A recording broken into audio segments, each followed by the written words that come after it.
June 15, 1944. 30,000 feet above Yawata, Kyushu. The air is thin and brittle, the sky a pale, indifferent blue. Lieutenant Saburo Sakai, veteran fighter pilot, ace of earlier campaigns, leans forward in the cramped cockpit of his Kawanishi N1 KJ Shiden, eyes narrowed behind his goggles. Far above the industrial city of Yawata, a formation of silver aircraft glints in the sunlight. They're slow, someone says over the radio. Too big. Sakai watches the bombers with a professional calm. They are unlike anything he has seen before, huge, pressurized, four engines turning steadily, almost lazily. B-29 Superfortresses. New. Experimental. American propaganda aircraft, according to some officers. Over-engineered machines that promise more than they can deliver. At this altitude, Sakai thinks, nothing that large should survive. The Japanese High Command shares that belief. When reports of the B-29 first arrived from China-based raids earlier in 1944, planners at Imperial General Headquarters were unimpressed. The aircraft flew high, yes, but they were believed to be fragile. Their defensive guns untested. Their engines temperamental. Their speed unimpressive compared to agile Japanese interceptors. Too slow. Too big. Too confident. Doctrine followed assumption. Japanese air defense was structured around precision interception. Fighters climbing hard, attacking from above or head-on, relying on maneuverability and pilot skill. Heavy bombers were to be challenged, harassed, and broken apart before they could do serious damage. As Sakai pushes the throttle forward and begins his climb, he feels the strain immediately. The Shiden groans as it claws upward, its engine protesting in the thin air. Below, Yawata's steelworks sit quietly, unaware of the steel rain approaching from the stratosphere. The first B-29s reach the bomb run. They do not scatter. They do not dive.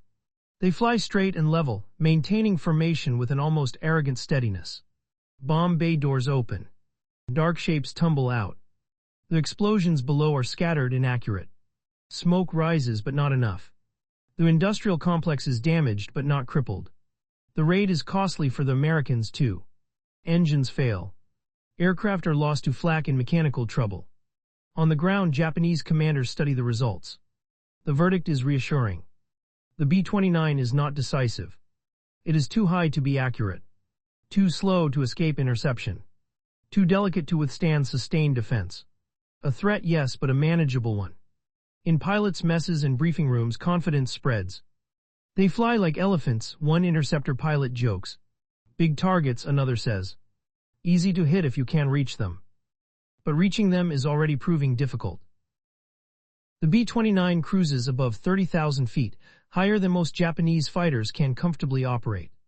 Engines overheat. Superchargers strain. Pilots arrive at altitude exhausted, with only minutes to engage before fuel and oxygen force them down again. Still, the belief holds, altitude is the bomber's weakness, not its strength. Through late 1944, more superfortresses arrive in the Pacific.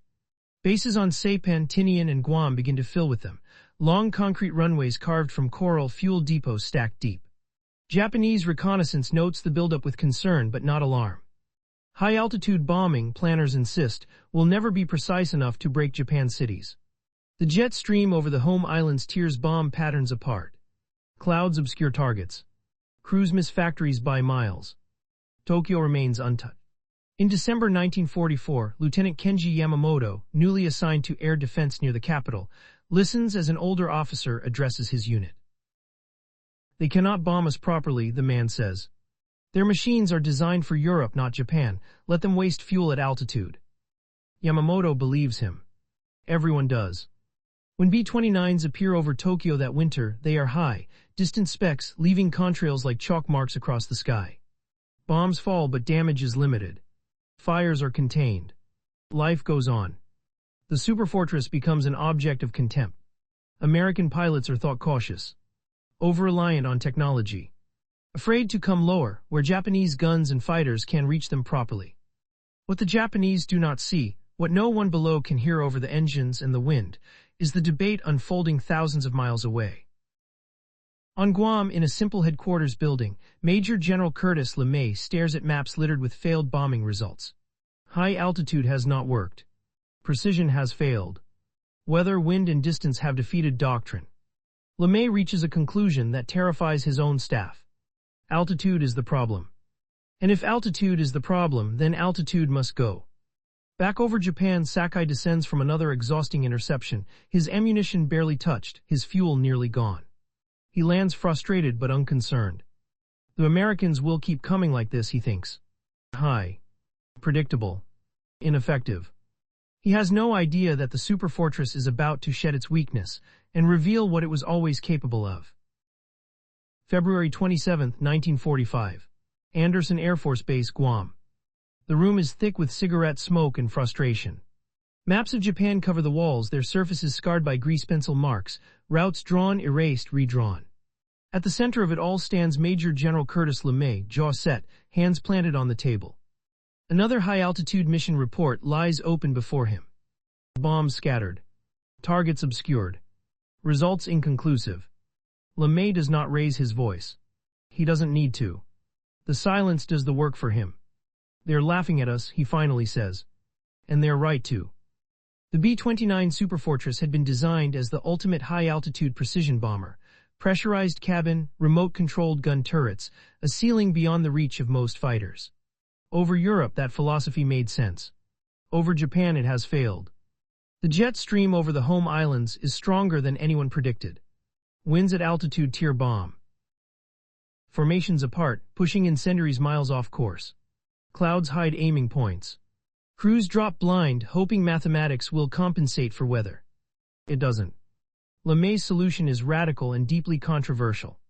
He orders the removal of most defensive guns. He orders lighter fuel loads. And most shocking of all, he orders the superfortresses to fly low, below 10,000 feet. Sometimes below 5,000. His staff stares at him. Low altitude means vulnerability. Low altitude means flak fighters and searchlights. It means abandoning everything the B-29 was built to do. LeMay is unmoved. If we're going to burn Japan, he says flatly, we're going to have to get close enough to light the match. The target is no longer factories alone. It is the city itself. Japanese urban construction, wood paper tightly packed neighborhoods, offers an opportunity no planner can ignore. Incendiaries dropped in mass can do what high explosives never could. Fire, not blast. On March 8, 1945, aircrews are briefed for a mission unlike any they've flown before. No tight formations. No daylight precision runs. No altitude safety. They will fly at night in loose streams low and fast. They will carry M69 napalm-filled incendiary bomblets, designed to ignite on impact and spread flame across wide areas.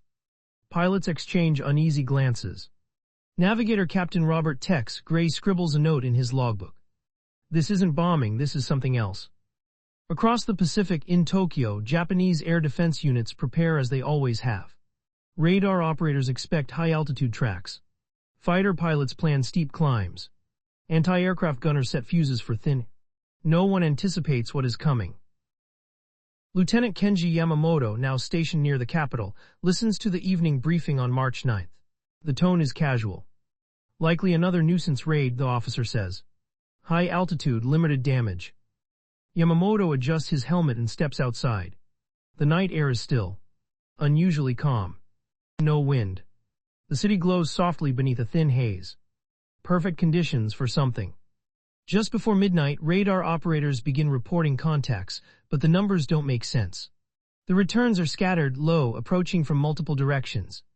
Altitude, a controller asks. A pause. Below 10,000 feet. Confusion ripples through the command chain. That low, the B-29 shouldn't be able to survive there. Then the first aircraft appear over Tokyo, not distant contrails but looming shapes, engines roaring close enough to feel in the chest. Bomb bay doors open. And the sky begins to fall, not with explosions but with fire. Yamamoto looks up as clusters of small canisters tumble downward, spinning, bursting open just before impact. Streets ignite instantly. Rooftops catch. Alleys become chimneys of flame. This is not a raid. This is ignition.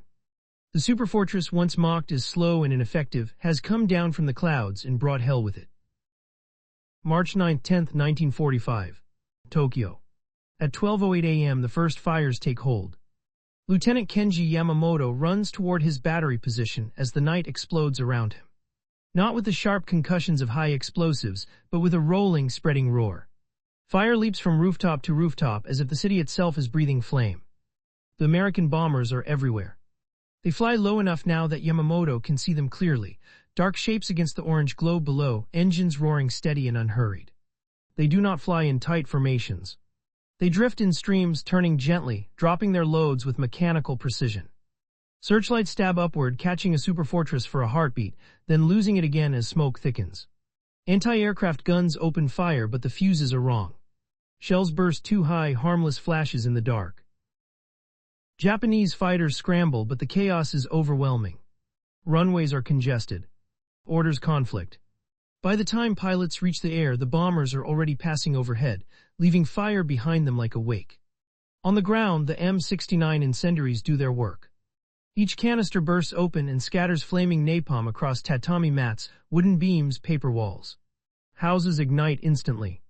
The fire spreads laterally, not upward, rolling through neighborhoods in waves. Within minutes, separate blazes merge. Then the wind begins. The heat draws air inward, feeding the flames. Gusts whip through streets like bellows. People stumble, blinded by smoke, clutching children, carrying what they can. Firestorms form, self-sustaining, unstoppable. Yamamoto's battery fires until the barrels glow red, then falls silent. There are no targets to engage. The bombers have already passed. What remains is the city, burning beyond any human control. From the air, American crews watch in stunned silence. Captain Tex Gray looks down through the cockpit window as the fire spreads faster than he can comprehend. Entire districts vanish into a single churning mass of flame. Jesus, someone whispers over the intercom. This is no longer a mission measured in bomb damage assessments. It is annihilation unfolding in real time. On the ground, temperatures soar. Asphalt softens. Wooden bridges collapse. Oxygen is sucked from the streets. Those who fall cannot rise again. By 2:00 a.m., Tokyo is a single fire. Japanese command centers lose contact with entire districts. Communications fail. Fire brigades are overwhelmed almost immediately. Water pressure drops. Escape routes clog with debris and bodies. Lieutenant Yamamoto staggers through smoke so thick it feels solid. His uniform smolders. He sees shapes moving, people, he thinks, then realizes they are bodies collapsed where they ran. Above him, the bombers turn for home. They have lost surprisingly few aircraft. The slow, vulnerable Superfortress, mocked for months, has slipped beneath the defenses, exploited every assumption, and done what high-altitude bombing never could. By dawn, the firestorm begins to burn itself out. What remains is devastation on a scale no one had imagined possible. 16 square miles of Tokyo are gone. More than 100,000 people are dead, burned, suffocated, trampled. 1 million are homeless. The capital of Japan lies broken, blackened, and silent. As the sun rises, Lieutenant Yamamoto stands amid ruins where neighborhoods once stood. There are no orders. No targets. No enemy to fight. Only ash. The mockery is over. The reversal is complete. The B-29, once dismissed as too slow, too high, too clumsy, has proven itself not merely adaptable but unstoppable. And this night is only the beginning. March 10, 1945. Tokyo morning. The city does not wake up. There is no traffic noise. No factory whistles. No distant rumble of trains. Only the crackle of cooling embers and the low moans of survivors drifting through the smoke. Lieutenant Kenji Yamamoto stands on what used to be a street corner. The street is gone. The corner is gone. Landmarks exist only in memory now, erased so completely that orientation itself feels impossible. He removes his helmet and stares at the ground beneath his boots, ash mixed with charred wood, fragments of glass melted into strange shapes. All around him, people move without direction, their faces gray with soot, eyes hollow. Some carry bundles that contain nothing of value anymore. Others carry nothing at all. This is the aftermath Japanese commanders never believed possible. At Imperial General Headquarters, stunned officers gather around maps now rendered meaningless. Reports arrive in fragments. Entire wards destroyed, casualties beyond counting, firestorms consuming districts faster than any response. No one argues anymore about altitude. The B-29 has not simply adapted, it has inverted the battlefield. Defensive doctrine collapses overnight. Fighters optimized for high-altitude interception are useless against bombers flying low and at night. Anti-aircraft artillery is mismatched. Radar coverage fails. Command and control disintegrates under the sheer scale of destruction. An unnamed staff officer whispers what everyone is thinking. If they can do this to Tokyo, they can do it anywhere. And they will. Within days, similar raids strike Nagoya, Osaka, Kobe. Each time the pattern repeats. Low altitude. Incendiaries. Cities built of wood and paper ignite like kindling. Japanese pilots scramble again and again, but success is rare. By the time they reach altitude or descend to intercept, the bombers are already gone. The B-29's speed, once mocked, proves sufficient when combined with timing, darkness, and mass. For American crews, the missions grow grimly routine. Captain Tex Gray watches another city burn, his earlier shock replaced by a heavy silence. There is no triumph in his voice when he radios mission complete. Only fatigue. On the ground, Lieutenant Yamamoto is reassigned to civil defense, pulling bodies from rubble, escorting refugees, maintaining order where none exists. His war has changed. The enemy is no longer something he can see or shoot. It is heat, smoke, night. The reversal is total. The aircraft once dismissed as vulnerable has become the instrument of Japan's destruction, not because it was perfect, but because it was flexible. It abandoned the rules its enemies expected it to follow. In later interrogations, surviving Japanese officers will admit the truth plainly. We prepared to fight the B-29 we believed existed, not the one they chose to become. As spring turns toward summer, the sky over Japan grows increasingly hostile. The superfortresses return again and again, unchallenged, relentless. The mockery has burned away with the cities. What remains is inevitability. April 1945. Imperial Japanese Army Air Defense Command, Honshu. The briefing room is quiet now, too quiet. The bravado that once filled these spaces has evaporated, replaced by clipped voices and careful language. Maps of Japan are still pinned to the walls, but large sections are shaded black, annotated with dates and single words: burned, destroyed, lost. A senior officer runs a pointer across Tokyo, then Nagoya, then Kobe. The pattern is consistent, he says. Low altitude, incendiaries, night. No one interrupts him. There is nothing left to debate. For months, Japanese pilots had dismissed the B-29 as a technological curiosity, powerful on paper but flawed in practice. Too slow to evade fighters. Too large to survive sustained defense. Too dependent on altitude to be truly dangerous. That judgment had been logical. It had also been fatal. What Japan's planners failed to grasp was not the aircraft's performance, but its adaptability. The Superfortress was not a single weapon but a platform. When high-altitude precision failed, it became a low-altitude fire carrier. When formations proved unnecessary, it dispersed. When guns added weight, they were removed. When doctrine failed, it was discarded without hesitation. The B-29 did not insist on being used correctly. It insisted on being used effectively. By April, Japanese fighter strength is largely symbolic. Fuel shortages ground aircraft. Airfields lie cratered or abandoned. Pilots with hundreds of hours are gone, replaced by men with dozens. Night interception is nearly impossible. Radar warnings arrive too late. The Americans no longer fear losses. They expect results. In Tokyo, Lieutenant Kenji Yamamoto walks through a district that no longer has a name. Children play silently in the ashes. Adults rebuild shacks from scrap wood and sheet metal. The city exists now in fragments, clinging to function through sheer necessity.